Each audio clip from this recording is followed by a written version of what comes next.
Brendan, don't be mad at me. Oh, I'm not mad. I won't be. Tell me, what's going on? I might do a live stream radio show. You have time for that? Nope. Fuck you. But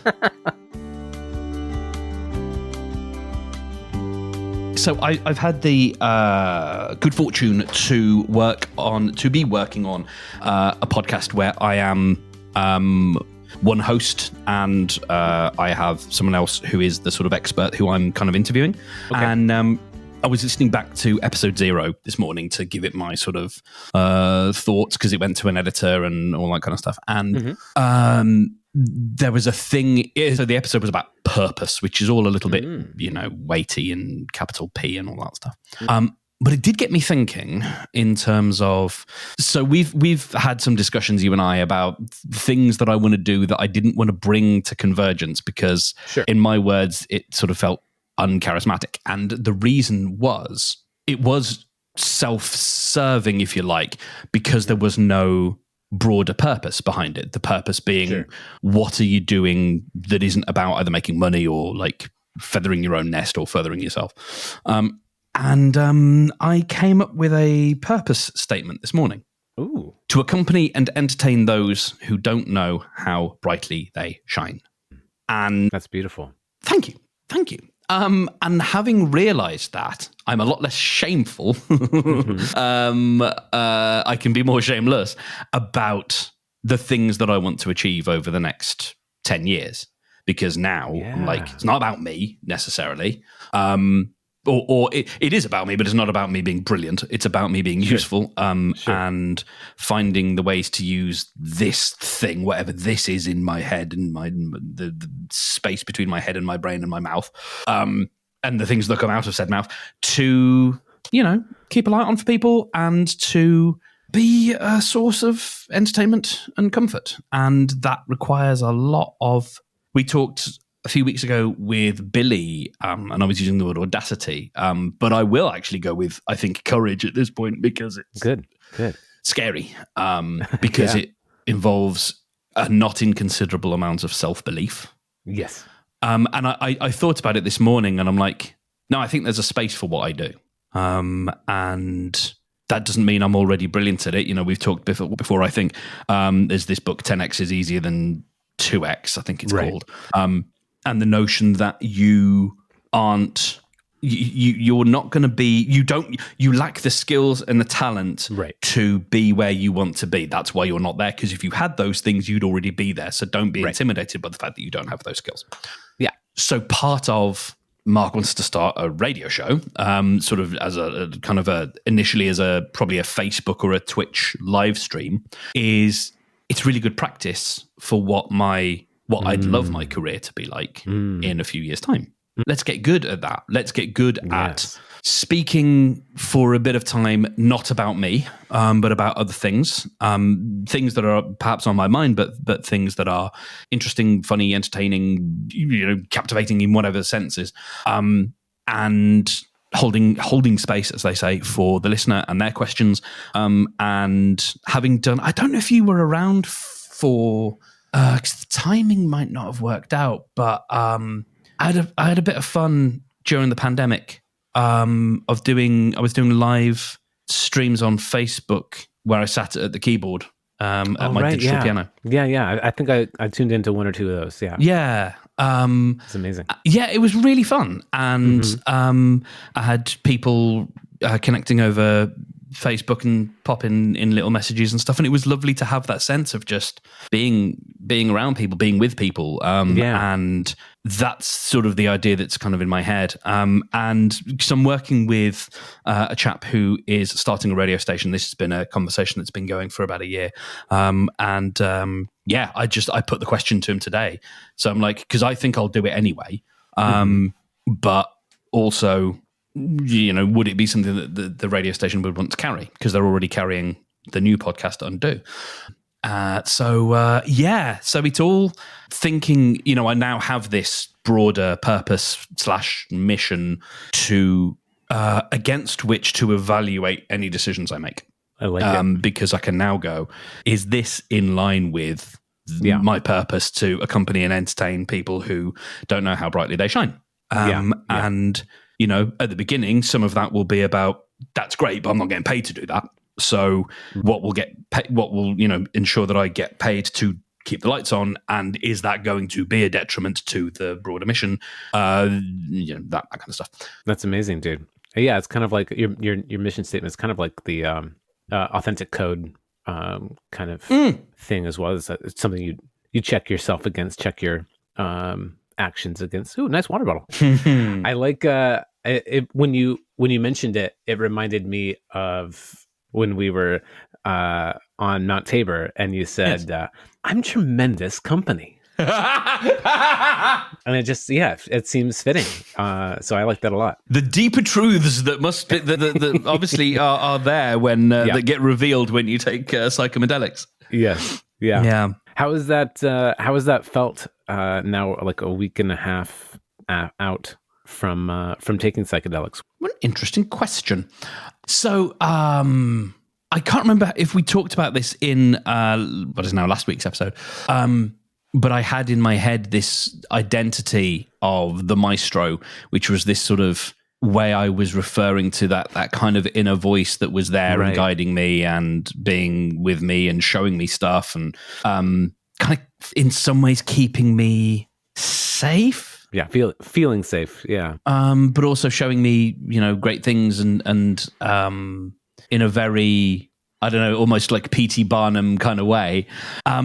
I kind of, I the day after when we were at the thing, the music thing, I was thinking about it and kind of gave him the name the Maestro, because it's like it's not me, but obviously it is me, but it's me on mushrooms, and that's something I want to take with me because it's maybe a part of myself that I can access, because in many ways, it's maybe to a degree, it's one side of the personality that I like. There are two songs that I was thinking about this morning in the shower. There are two songs that, if you want to know my personality, if you want to know who I am, there are two songs that I would point you to. Okay. One is My Pink Half of the Drainpipe by the Bonzo Dog Doodah Band. A house-known name, everybody. Which is every bit as ridiculous as it sounds.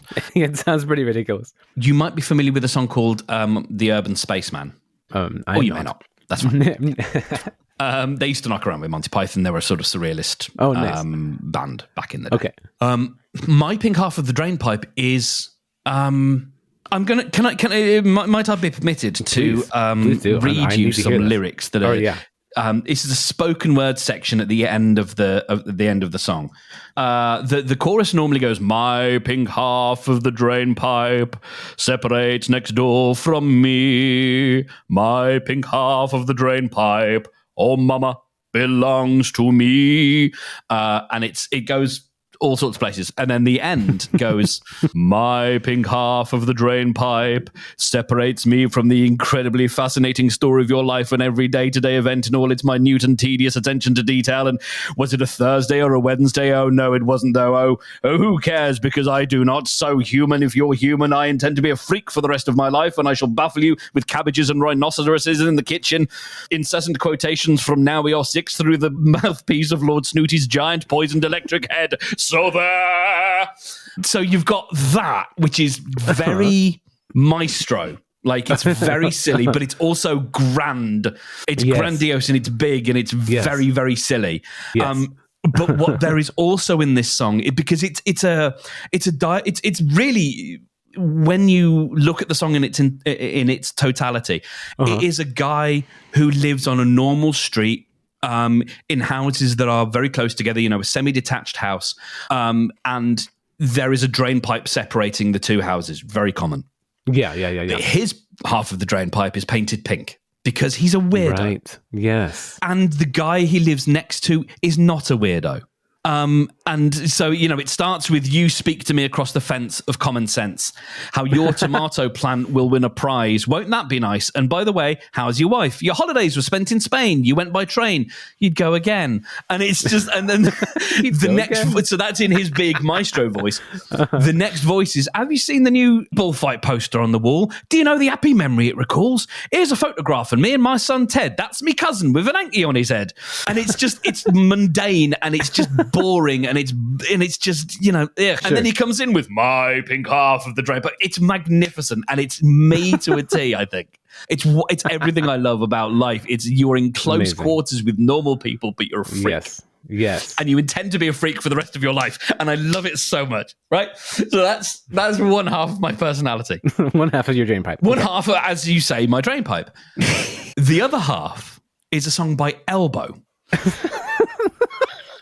Normal name for a band. I don't know Elbow. Completely normal name for a band. There might be one or two songs. There might be a song of theirs that you recognize that you might have heard in like commercials or something. They had one big hit that went and is the kind of thing that would be in commercials. But they're a kind of slightly I don't know how you describe them actually. But there's a song called Open Arms. And this is quite English, again, like my ping half of the Drainpipe. And it's quite kind of parochial and small and lovely, really. And it's, you're a law unto yourself and you don't suffer dreamers, but neither should you walk the earth alone. So with finger rolls and folding chairs and a volley of streamers, we can be there for tweaks and repairs should you come back home. We've got open arms for broken hearts, like yours, my boy. Come home again. Like tables are for pounding here, and we've got you surrounded. The man you are will know the boy you were. It's just, it's about welcome, and it's about acceptance, and it's about warmth. The guy who sings it is a guy called Guy Garvey, and he's just a really warm presence. And I love that. It's a lovely song about friendship and about love and about, like I said, acceptance and and that is the other part of me. Yes, for sure. And it's fun to play around with both aspects of that. The intensely silly, but also the hopefully intensely warm. Yes. That's at least what I'm not going to describe myself as that, but that's what I'm aiming for. How have you adjusted to not having Mark Steadman in your house? Oh, yeah, man. Yeah, the drive away was full of tears. Yeah, I was like, oh shit, he's really gone. It was pretty sad. I was pretty sad actually. And the next day, it was the next day maybe, I was doing dishes and I was like, oh man, I'm actually feeling a little bit depressed. Yeah. But I, kind of know better what to do about feelings of depression and just got active and started doing stuff and pushed that, or not pushed it away, but like dealt with it. So that was good. But I could feel the possibility of like it just curling up into a ball and then that feeding into itself and stuff. So yeah, it's really quite like you aren't your presence in the house is not bombastic, invasive, or anything like that, but it is a lot quieter. There's just less life in the house. Also part of it is like Margaret's back to work, and I'm only working like part time because I'm still trying to build up some new jobs and gigs and stuff. And so I'm home now all alone, and it's quiet. And cold. We have all the heaters off because we're trying to save money. Oh God! Cold. Oh. But yeah, I went to my men's group yesterday and caught up for the first time in like 3 or 4 weeks because I had the flu and you were here and it was just didn't make sense to go. But I really missed going and once I got there, it was like, wow, this is so great to just have some guy friends to hang out with and talk with, and so it was a really good time to catch up. And Percy was there, of course, because he leads it. And Percy, who you met, also came to the 40th birthday party. And we were talking about the party a little bit, and he was just so impressed with it. And like the lights and the sound and the environment and just all the aspects of it. And he's like, you should be doing this all the time. And I'm like, I have been thinking about the same thing. Yes. Because it was so fun. And I heard from like nearly everybody that they had a great time, that they would come again, that it should keep going. So that's been on my mind. And then another thing happened that was like completely unrelated, but also very related. So Anjuna Beats, the company that makes a lot of the music that I like to listen to and played at the party, which I was delighted to hear people say that they really liked the playlist. That warmed me so much because of, obviously how much time I spent putting that together, how consciously I was trying to make it approachable for people. And so that was really happy. But it was really, it's a lot of, it's the artists that make the good songs. I just put them together, and I was really happy to hear that people resonated with that, at least in some way.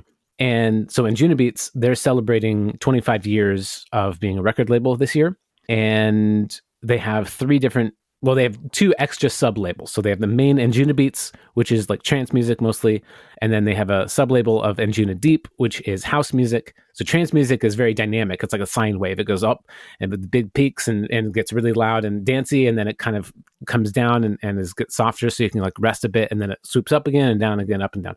House music is a bit more even and flat, and it's just like the same 4 on the floor beat, just keep going all the time, and so you can just softly dance and wiggle back and forth.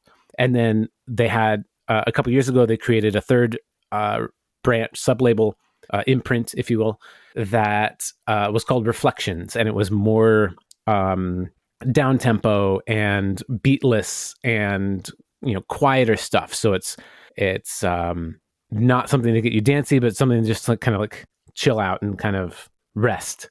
And for the 25th anniversary, they've renamed Reflections to have the Anjuna branding, so that they're all Anjuna something, and so they call it Anjuna Chill, which perfectly fits. Love it. So that's bit number 3, or that's bit number 2 of 3. So also after the party, Margaret and I were talking a little bit about, we were just playing around with ideas, and it was like kind of pretty jokey, but that's how the best things start. There's a grain of seriousness in it. Yes. And I'm excited already. And Carl and Cameron and I had also been kind of joking around about this as well. I think the where it started was Carl told a story about his friend who was also a DJ and was offered a gig at a regular sex party. Like he would just be the DJ for a bunch of people just kind of doing sexy stuff. And he turned it down for some reason. And, Carl, Cameron, and I were all kind of like, in what world would we ever turn down that gig? Like, I would learn to DJ to be able to do that. I'm like, that sounds amazing. And so I had that idea in mind of like somebody DJing for a sex party. And I was talking with Margaret about how fun it would be to just have people over, and we're all just kind of relaxed and enjoying ourselves and our partner, and like just kind of free love and whatever, like let's see what happens. Okay. Not like a swinger situation, but like kind of like just you're there with your person, and maybe you could meet somebody, whatever, but just kind of see what happens. I mean, maybe there is a bowl and maybe some keys go in it. I mean, it just doesn't have to happen. Yes, but there definitely is a bowl where everybody puts their phones in, because nobody should be on their phone. It's just get those out of the way. All right. Anyway, that's the side note. So all these things are in my head. So I text the boys. I think we should have a regular dance, sex, cuddle party where Cam DJs, I host it, and Carl like finds people and brings them in to fill up the place, and we call BCC it Cuddle Club. Yeah, Anjuna and Chill, and so that's been on my mind. I think that'd be fucking amazing. And then you live stream that, and then we both live stream. Oh no, you live stream the set. You don't live stream the yeah.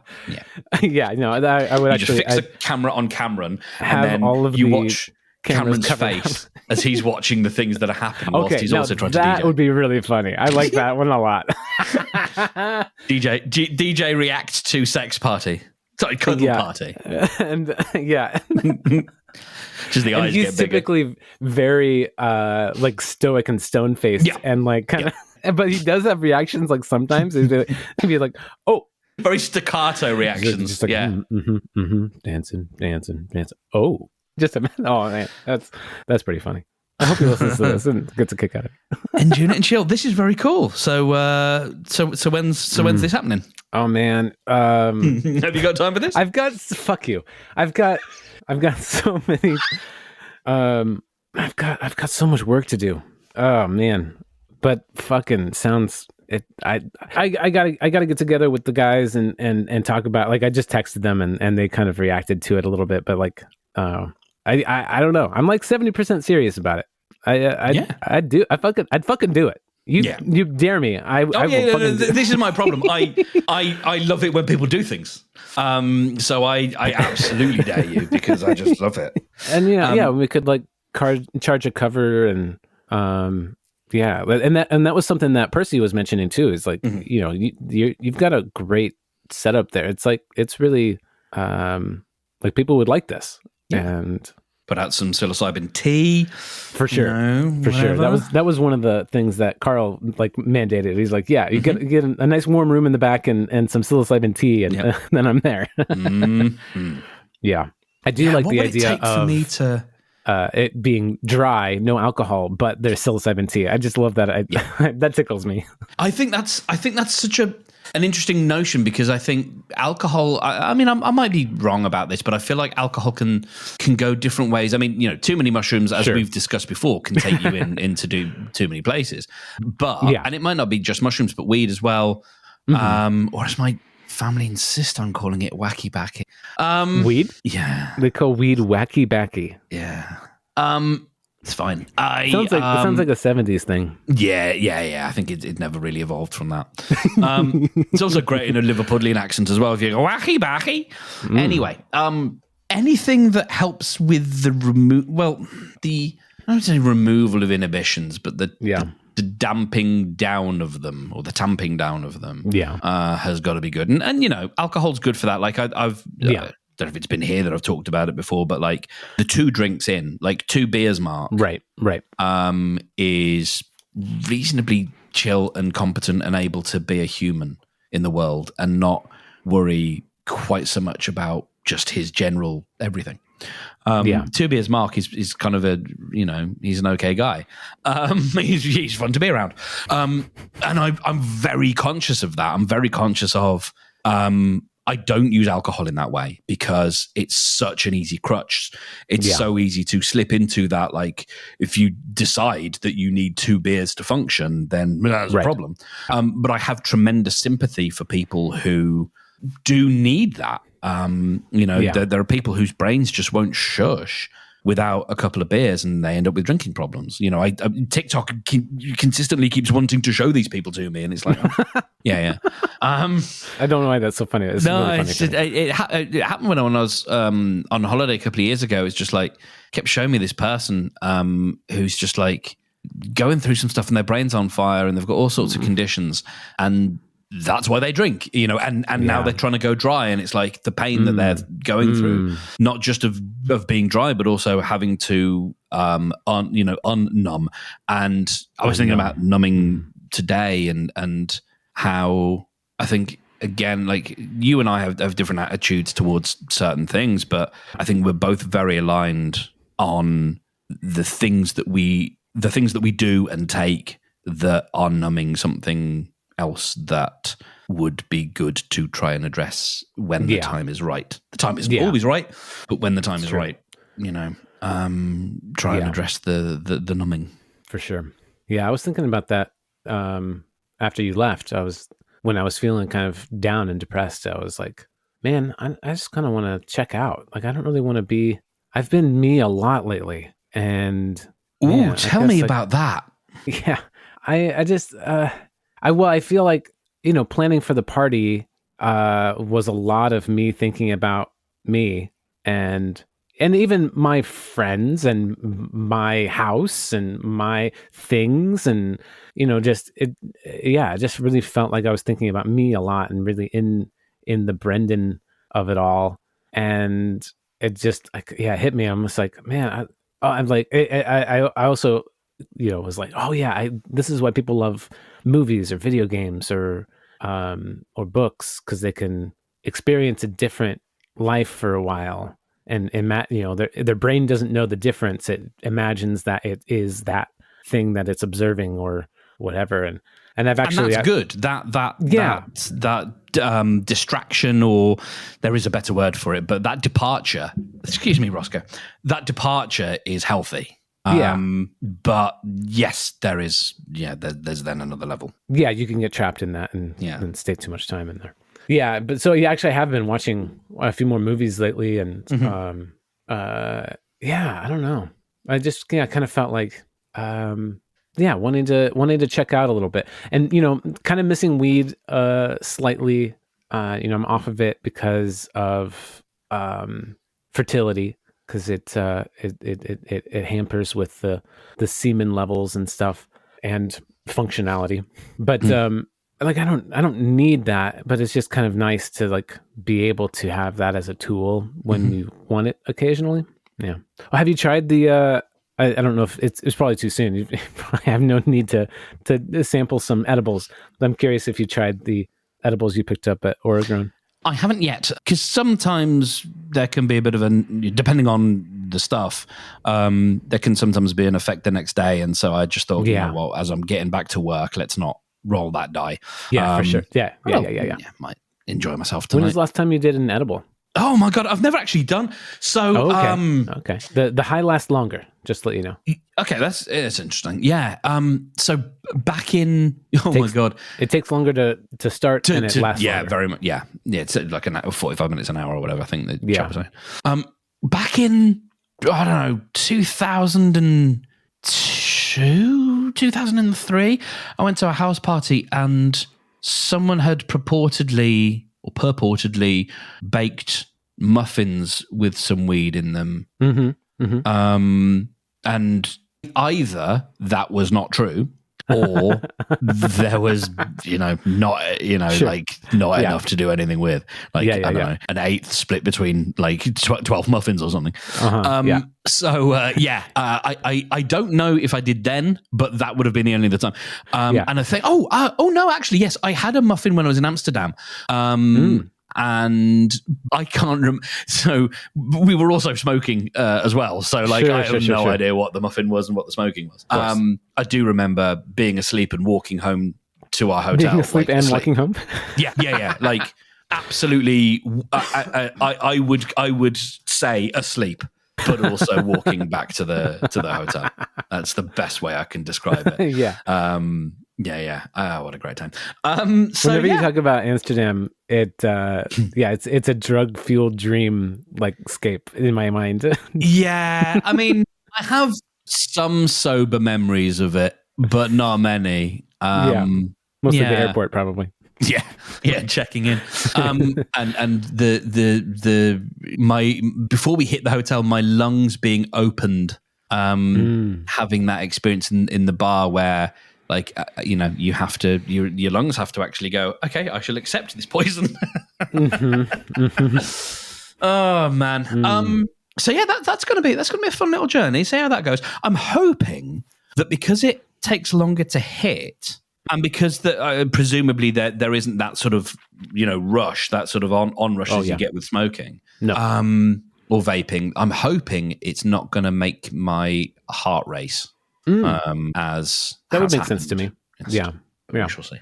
And I think you got some 1-to-1 THC CBD ones, and they're milder and more kind of like even feeling. So I think you should have a good time with that.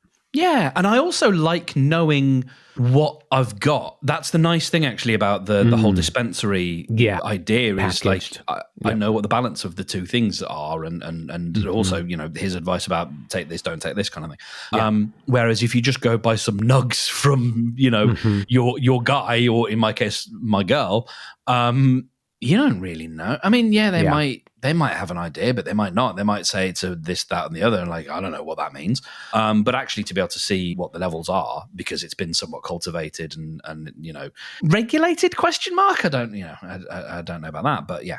Yeah, there was. I remember when it first legalized, there was a restriction that an edible, like a packaged edible, could have a maximum of 5 milligrams of THC, and then that was lifted to 10 milligrams. And I think it was because regulators were like, we don't know how much is too much. This is all new to us as politicians. And so we're going to start small. And then I think that raised, and then I think it got maybe lifted entirely. I don't know, because like some of them, like you can buy, like the whole package will have quite a bit. I remember there's a seltzer that has THC on it that I really like, and they have a 5 milligram, a 25 milligram, a 50 milligram, and 100 milligram. Woo! And that's a single serve. And that's a seltzer. It's just a can that you pop and drink.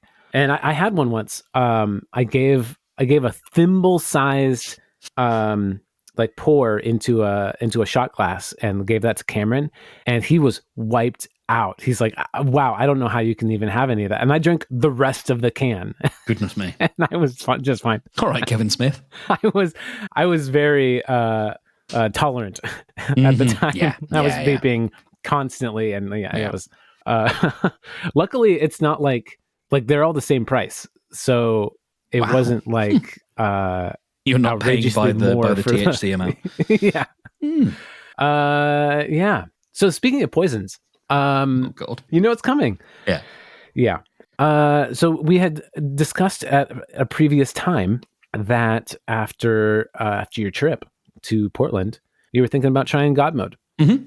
What's the thoughts on that right now? What do you feel like doing? And also, how do you feel like approaching it? If you do,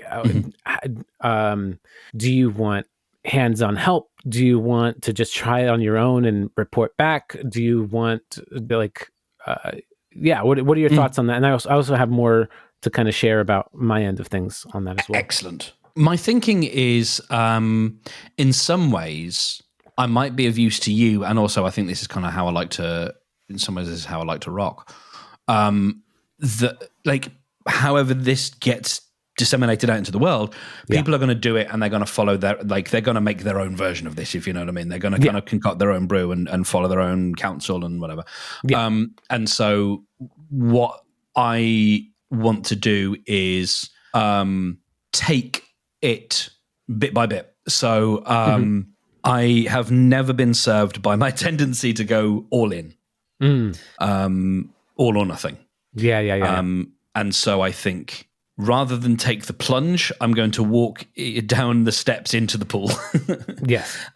Step by step. So there are easy steps for me, which are giving up. I say giving up. It's just changing. Not drinking booze. Like that's an easy step for me. It turns out. And later down the line, there may be.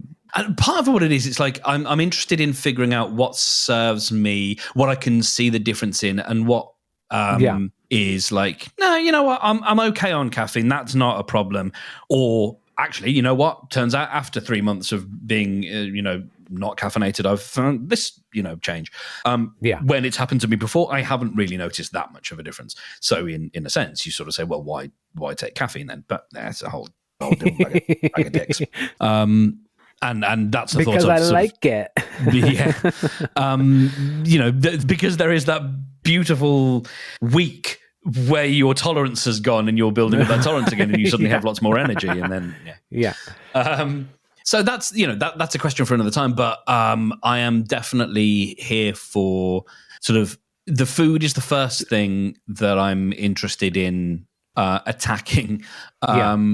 I made a big frittata on Monday. It was great. Very happy with my frittata. That's going to be a fixture of my stuff. Nice. Can I say some other things that throughout the days that weren't amazing. But I did do a lovely chicken and chorizo bean salad. Yum! That was my lunch. Had some of the good things and some of the, not terribly bad things, but not great, whatever, protocol things. But yeah, I think I will probably do my big shop this weekend, get everything I need in, have a nice pack, because I think there's a part of me that's thinking, rather than have the pre-planned recipes for the week and only have the stuff in to make those specific recipes, I think I actually like the sight of a stocked fridge and of like a stocked larder, and it's nice to see all that stuff. And then it means that each evening I can play around with stuff, but the things that I'm playing with are all, okay, good. Yeah. So that's kind of where I'm thinking, is like get lots of different things in that are all kind of within the protocol. That's a really good way to start. Yeah. Yeah. And playing around that way. And keep an eye on how I'm feeling, potentially track the weight. I don't know yet. We'll see about that. I want to say one little thing about the caffeine thing that occurred to me after we moved on. This isn't about you, but this is just my thoughts about caffeine, my experience with it when giving it up in previous attempts. For me and what I've noticed for other people is caffeine helps us so much when we're unhealthy. It kind of gets us back to feeling like where we want to be and where we should be. And like if following the protocol, getting ourselves in other areas and other realms more healthy, and we're also giving up the caffeine, then from that healthier state, when we try the caffeine again, then we see that it's too much. Then we see that it's unnecessary, and that your baseline is better. Your baseline feels like you already have caffeine, instead of your baseline being so drained that you feel like you need the caffeine or want the caffeine. You kind of don't even want it anymore. And so that's one of the reasons why there's like so many things to do in Godmode, is like there's a lot of areas to kind of lift up and get supported again, so that the things that we use to make things feel better aren't as necessary. And the other thing I thought about was for you specifically, I feel like the fragrances area might be an easy one to, or kind of that's easier. That's not like easy. that's not even work. Like there's just because the like the soap that you brought for yourself when you stayed, Margaret and I both noticed, like, oh wow, there is a scented thing in the house now. Like, oh sure, God, I didn't even think about that, but yeah, it's minty as fuck. And it was just thought, like, I wonder if Mark can even smell this, or like how much that matters to him. I would say you are probably more attuned to it now, but yeah, I mean it's for sure, it's minty as hell. It would be interesting to have a look at non-scented stuff. I mean, for me, as someone who doesn't have a good sense of smell, I am conscious of how I smell to other people. Yeah. And if I'm going to smell strongly, I would rather smell strongly of mint than smell of my body. Sure. But like the thing is if what doesn't make sense to me with scented products is there's two factors of the product. There's the soap that cleans you, and then there's the scent. Yeah. And so either the soap works or not, and takes away the bad smell that you want. If the soap doesn't work and you need the scent there to mask the bad smell, then you just have bad smell and scented stuff. So like it's just doubly bad. Like I've smelled people that use bad soaps that are just scents, and like it's not great. And you smell fine, by the way. You never smell. Well, thank you for that reassurance. Never smelled bad. But just of scented product. And so like you just use an effective soap, then you don't have to worry about it. That's the way I feel. No, I think that's and it's something that I haven't looked at for so long. Like it would be interesting to see what happens to my skin and my hair. Sure. And if there, what changes there are, and be like, oh, is that actually what my skin and hair is meant to be like? Which could be a whole interesting thing. But yeah, it's not something I'm at all that would be a very easy swap. So, yeah. The difference in the body from removing the scented products, like this, the fragrances are an endocrine disruptor, and so that affects your hormone system. So it's things like your adrenaline, or like your stress responses, or your testosterone levels, things like that. And so it's a very subtle difference if you're not very attuned to how your hormones are working on a day-to-day basis. I doubt, unless you like really jump up in quality of soap, I doubt you're going to notice much of a difference in your actual like hair or skin. There might be a little difference at first, and you'll be like, because it's probably just different products and different reactions to the different products and stuff. But I just wanted to kind of set that baseline of like the scents aren't going to change much about your physicality. Well, the reason I bring it up is listening to a podcast called Your Daily Lex, which is Lex Friedman, not that one, talking about, it's just, general life and stuff. And he's had a skin problem for ages, and he's been advised to avoid scented products. And to go without them for a while to see how that clears up. And so that's why I thought there might be a thing there. Oh, I guess, maybe there's more to it than I know. Yeah. Imagine that. I'm just Googling unscented shampoo and shower gel. Nice. Yes. Yeah. So, I really like, I don't know if you can find Dr. Bronner's over there, but that's my favorite body and hair and house cleaner.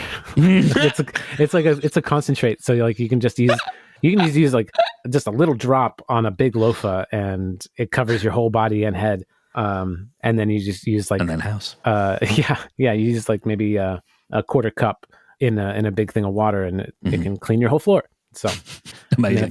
They have a baby unscented, or whatever they call it. Oh yeah. Dr. Bronner's, I don't know if you are familiar with that company or not, but they're known for their bottles are just filled with text. Where the original Dr. Bronner, his goal was not to make soaps. His goal was to use soaps to get his message of religion out to people.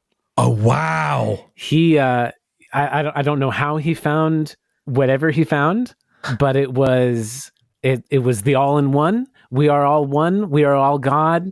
And like there's this message of unity.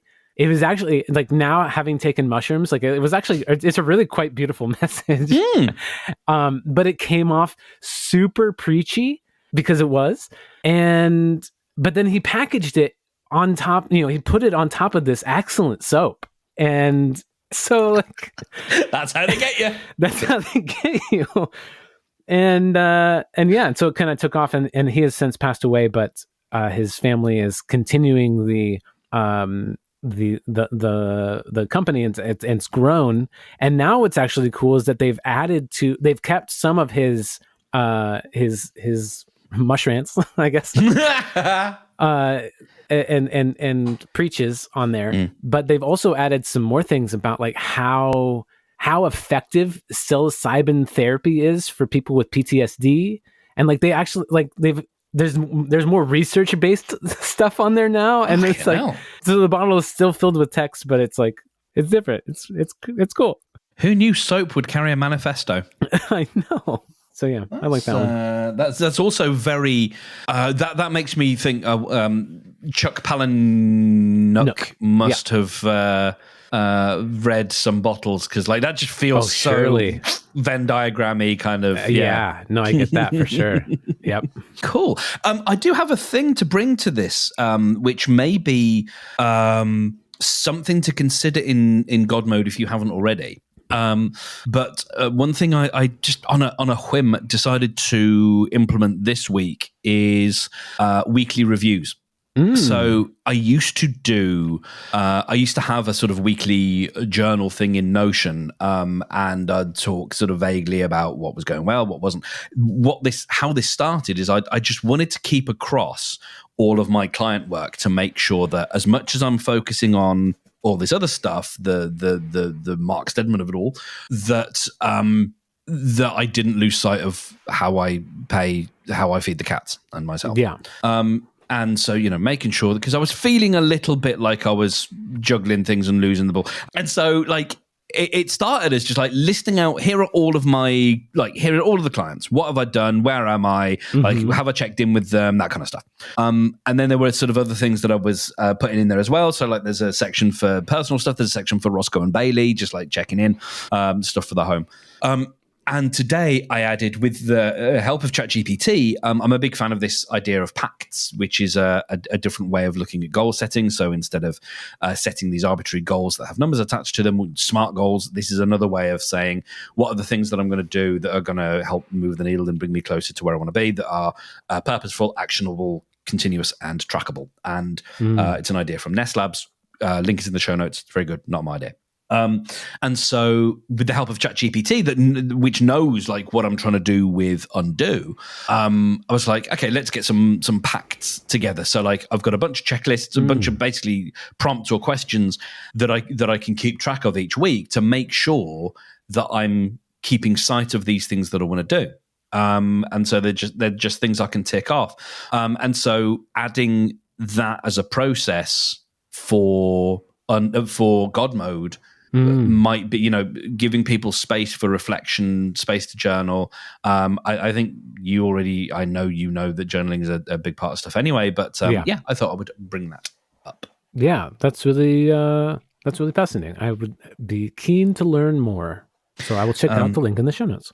Yeah, there you go. So speaking of expanding Godmode, one thing that kind of hit me, two things are going on. So one, I'm going to be sharing Godmode in detail with Carl and Cameron, and we're going to read it together and kind of decide if we want to also go along with it at this time. I think they're both kind of interested. I'm going to be getting back on protocol as well after a nice 2-week jaunt in the wilderness. Yeah. It was really great, and I don't feel like particularly off the wagon or damaged or whatever. I definitely have filled out what I lost during my fast, but that was sort of, I don't know if that was the intention, but it was slightly the intention, a little bit. Yeah. I mean, I wanted to look good for my party, which I was happy with where I was for the party, and then happy to not care about that while I shared all of the good things Portland has to offer with you. But yeah, so we're going to get on protocol, and so I'm thinking about making like a Discord server or something for us to all hop into and chat about. And my thought was, in there, I would kind of reach out weekly and be like, hey, where's everybody at? What's coming up for you? What have you tried? What's a speed bump? And so that was my initial kind of thought pattern. But I have thought about the idea of like providing some sort of journal page or prompt of some sort for people to continue on their own, be able to journal and process. And I do like the weekly cadence of that, of checking in.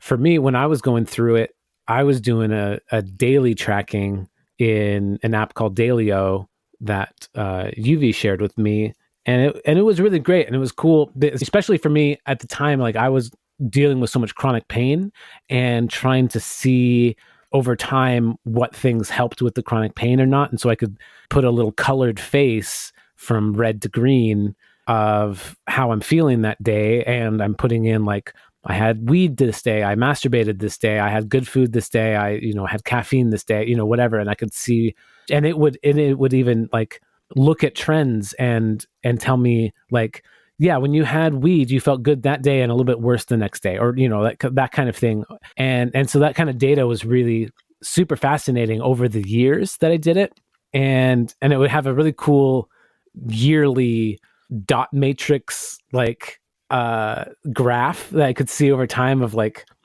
these like, oh, October was a really good month, like that kind of thing. And so that was fun, but it's a lot of work to track every day. And it took a lot of work to set up, to get all of the different input fields ready and stuff. And I have actually since about 3 or 4 months ago, I think I quit it. And I so far I feel fine with that decision. It's kind of weird walking away from 4 years of data that you inputted every day without fail, and then to just stop. I was like, how am I going to feel about this in another 4 years? Am I going to wish that I kept putting all that data in, or what? I'm not really sure, but I think I'm going to be fine with it. I think I've got the use out of it that I needed. The last thing last little update I had about Godmode is so you wonderfully joined Cameron and I and Carl for a men's group, a men's work session where we read through the book of men's work by Connor Beaton, and which is just happens to be the first book that we started with to get our group together, and I feel like a very appropriate book for many reasons for what we were doing, and we have now finished the book. It took 1 year for us to get through it. Nice. and it was well worth it. The book, very good book. I recommend it. It is actually on my list on Godmode of things to reference and check out. It's not perfect to me, and it like I could feel where there are super good pluses and some areas that I felt lacking, and I feel like if I were to write a book like this, where I would improve on it. And one thing that's pretty interesting to me is that what Connor Beaton does right now is more or less what I have been working towards and talking about this whole time on Convergence, about Godmode and the shamanism that started and that kind of thing. Like that's more or less what he's doing. He's hosting men's groups and like group therapy kind of things and one-on-one sessions and trying to help men be better men. And one of the book. The book to me, it left a lot to be desired. And in some ways it was kind of great as a entry point, because for me, I've already done a lot of self-work. I have been to therapy for years and years. I have done a lot of my own, I've done psilocybin therapy on myself, and I've done just mindfulness practice, TBM, a bunch of stuff. And a lot of men are not coming from that background of having a lot of self-awareness, a lot of work that they and enjoying the work and wanting to do it. And so from that perspective, I can see this book being a really good baby step into it. And I think that if I were to write a book, it would probably not be the first step. Like, I think I would want to try to make it approachable enough to somebody who hasn't done any work, but and maybe it's multiple books. I don't know. That's just coming to me right now. There's a thing there around you've already tried a few things, but they haven't stuck. Yeah. So try this. Yeah. That sounds less definitive than I wanted to, but, so try this. There's another thing right. The point being, you are already someone who is given to working on themselves. Right. You've demonstrated that because maybe you've done a bit of therapy, maybe you've whatever it is, or maybe you've tried to diet or tried to get healthy or exercise or whatever, and you faced challenges. So, maybe this will connect with you. Are you familiar with the Gen Z term kayaking? I don't believe I am. I just heard about it yesterday, where like a person, if you're called that you're kayaking, like you're just kind of coasting through life. You're just on your kayak. You're just kind of looking around, but you're not investigating. You're not digging deep. You're not really tuned in or involved or invested, even in your own life. You're just going through it, just going lazily down the river. And like, if I'm going to write a book, I'm not writing for the kayaker. I'm interested in connecting with somebody who is interested in connecting with themselves and is putting in the effort and trying. So in Connor's book, there's two aspects that kind of not felt lacking, but they were just kind of like didn't hit me as somebody who is really interested in taking the next step and continuing my journey. His own stories which the book needs to be filled with stories, because stories are what people relate to and understand and put into context. And like, so it was valuable and important, and they were good stories. But in general, they were kind of like simultaneously super big and unrelatable, like just massively like complex and like, wow, that's extreme.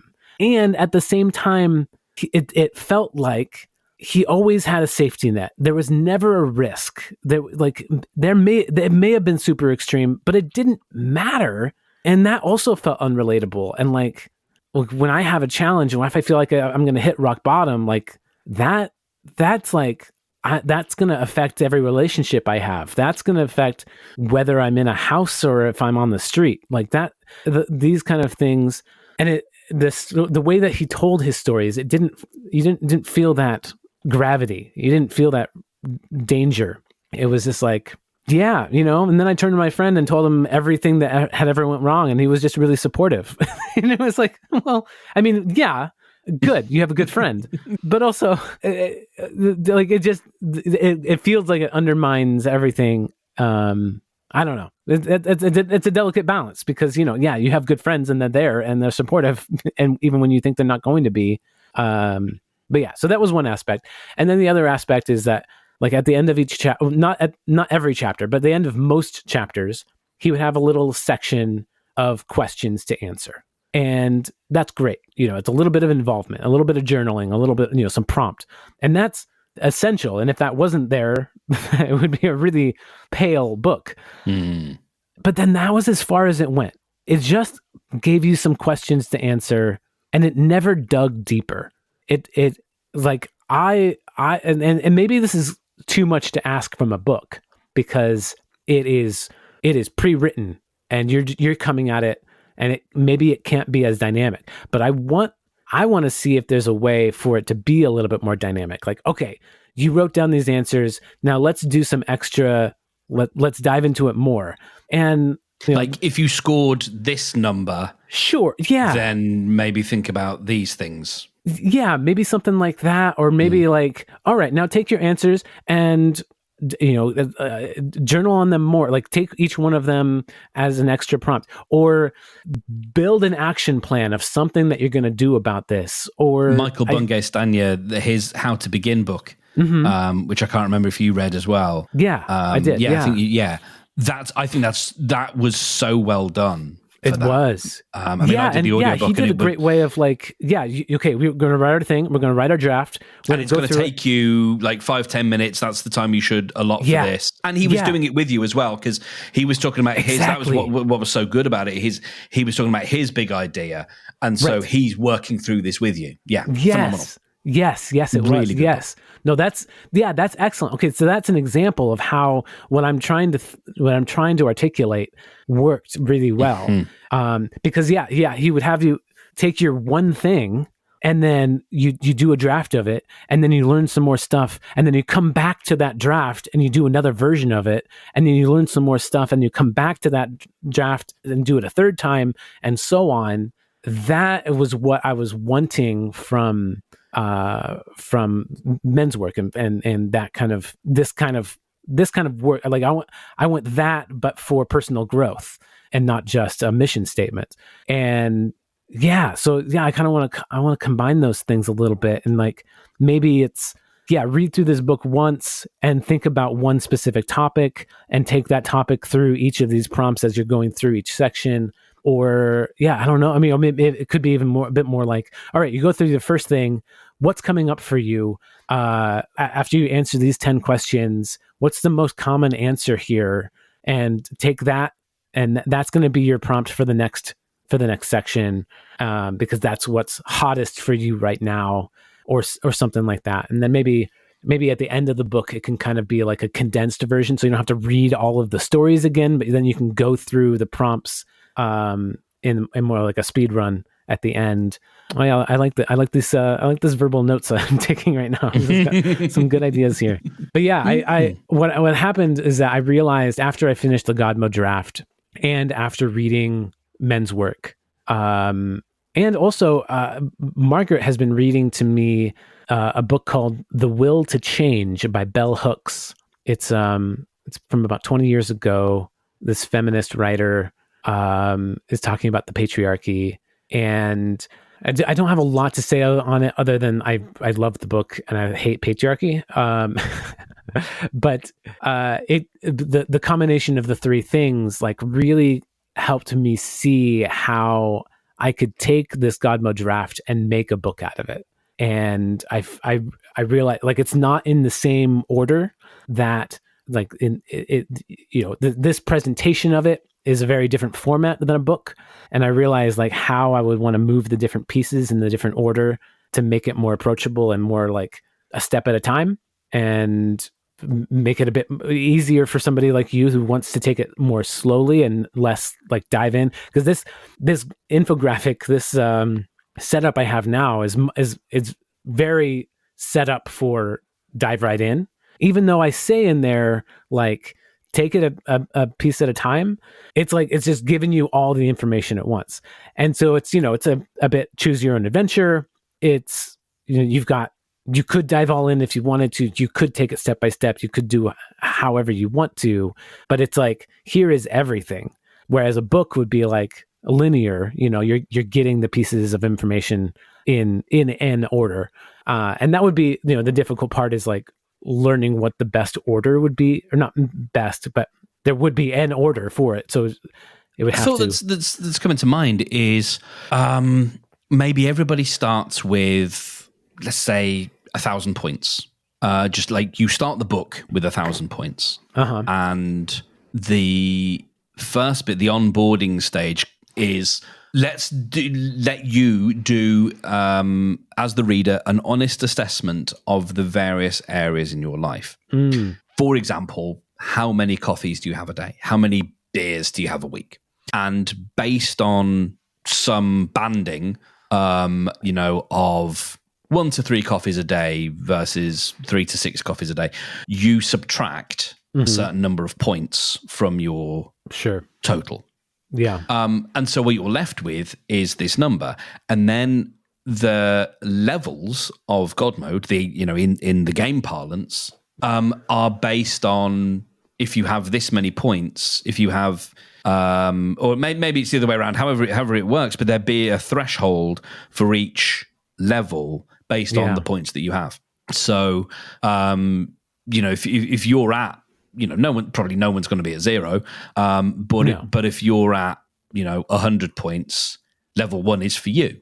That's right. If you're at 200 points, and level 1 is give up caffeine. Level 2 is give up alcohol. Level 3, alcohol and tobacco, whatever.